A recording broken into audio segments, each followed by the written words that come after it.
and coverage on the weekly cabinet meeting held and witnessed by Prime Minister Dr. Mustafa Madbouli as he chaired the weekly cabinet meeting today for discussing many subjects and files.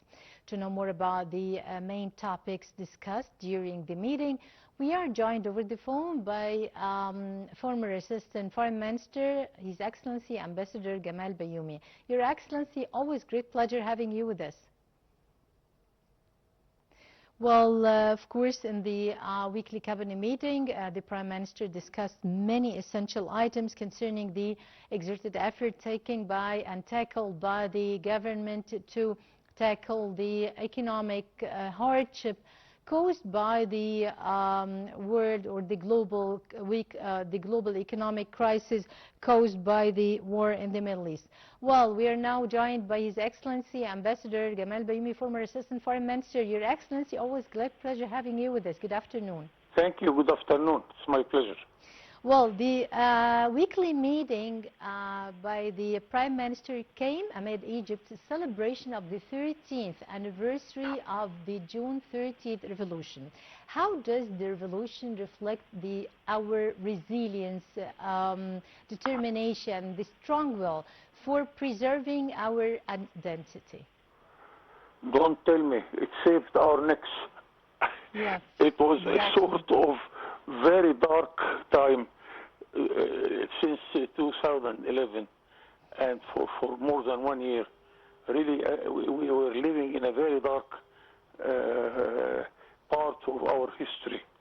And really, I hate this, that somebody would dictate you what to do, how to pray, and while in the most valuable thing in Islam, that you do not have sheikh, we do not have church. The sheikh is just one who can tell you if you ask him, but he is not in a position to instruct you what to do. Anyway, thanks to the people who went to the streets, thousands of people. By the way, my children, all of them, they went there, and all people I know, they went to the street to reject this sort of governing. Yes. Thank God now in those years lately, we have made a tremendous development of our country, especially from my area. It's my job, the political relations and the diplomacy, which is very subtle diplomacy. Last Thursday, we were celebrating at the Ministry of Foreign Affairs. Exactly. Congrats, Your Excellency, yes, of course, for two centuries of successful diplomacy of Egypt and all the diplomatic Egyptians. Yes.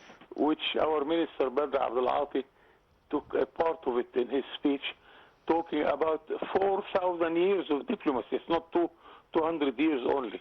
Exactly. Because I am proud that in Al Tahrir Palace, where is one part of the ministry, in the room of Dr. Boutros Ghali, the late Boutros Ghali, there is a big carpet with the map mentioning the Treaty of Qadish, the oldest well-known treaty in the history of the mankind. Exactly. That was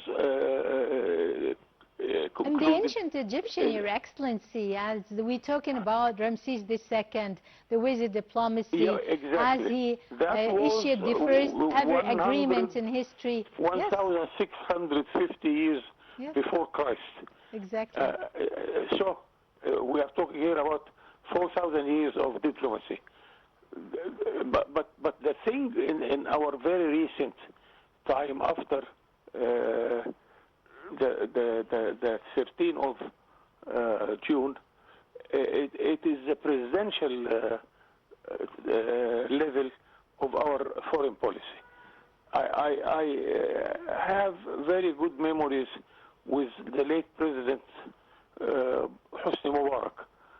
Personally, I dealt with him, and I was highly satisfied during our negotiation with Europe, and he was a good supporter to us.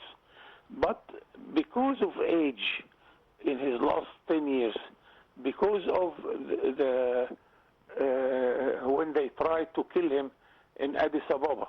He became reluctant to deal with the foreign policy, and he was not welcoming to go anywhere out of Egypt.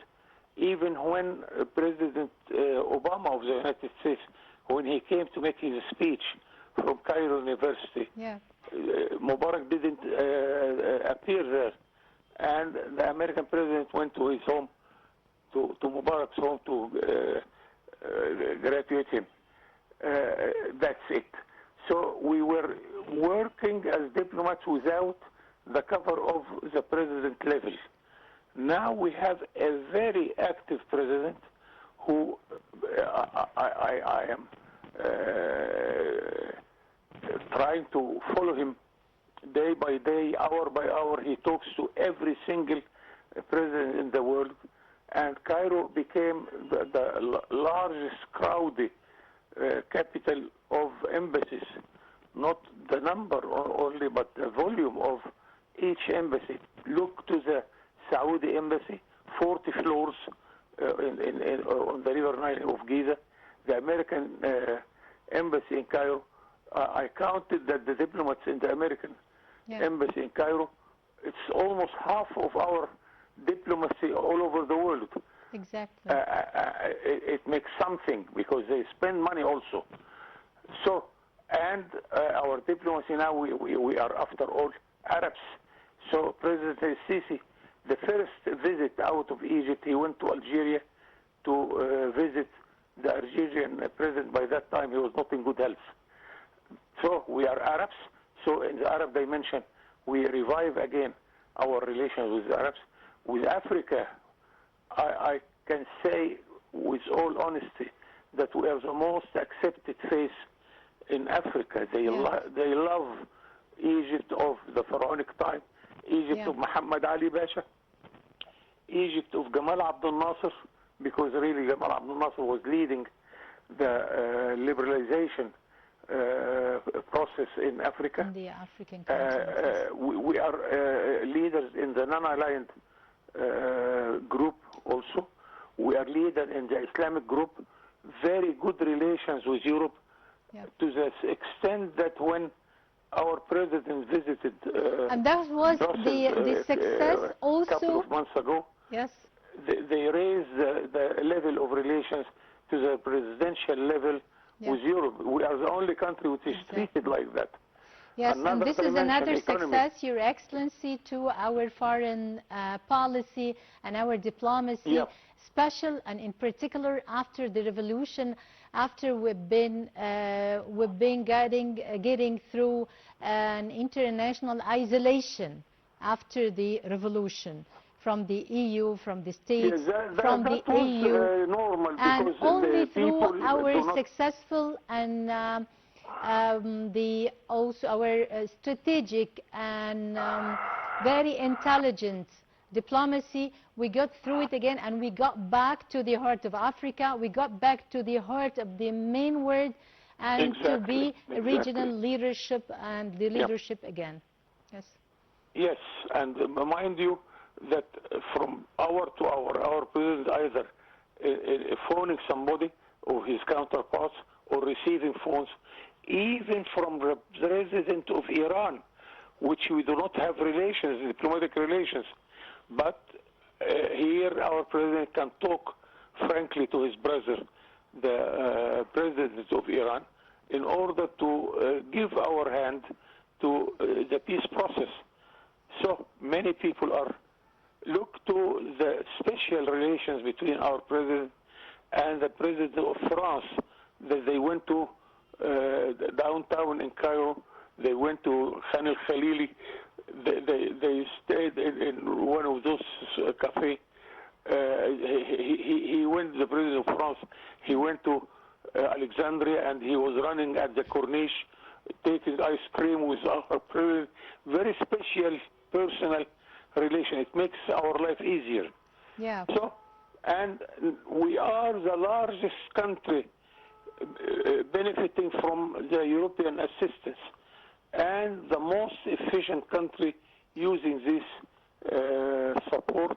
I want to tell our audience, and they are getting to make also sure benefits that we're out making of this very good use partnership. of Yes. any assistance. Yes.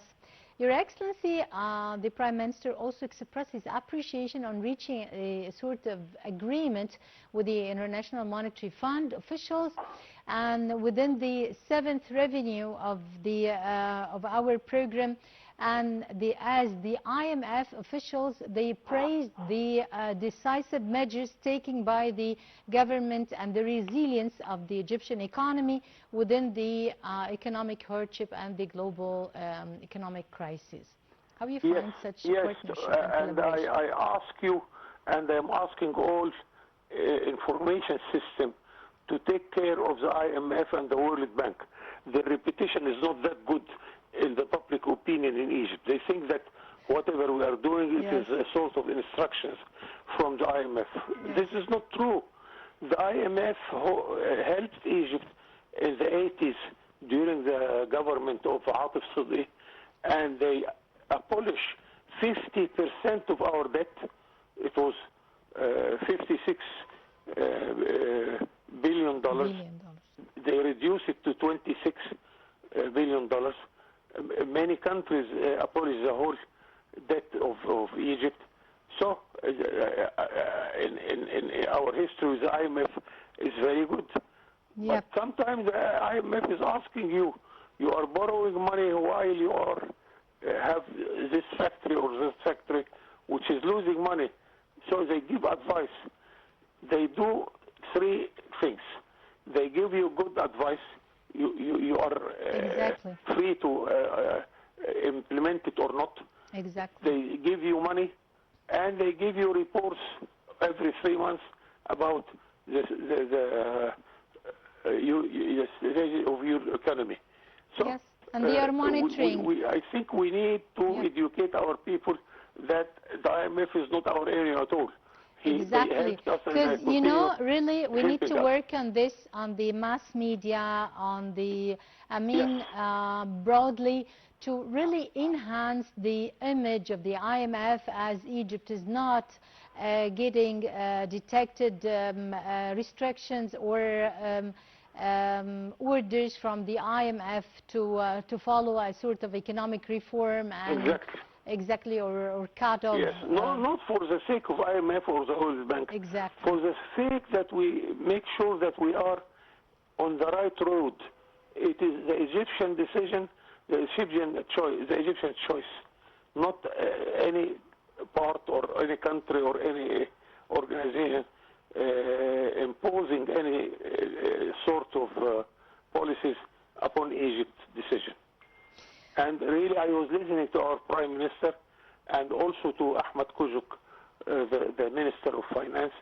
They talked very good, and I am satisfied of what they are saying. We are on the right track. Now we are concentrating on build many houses, build many schools, creating jobs, job opportunities, trying to reduce the inflation, the trade deficit, working aligned and parallel with many sectors together.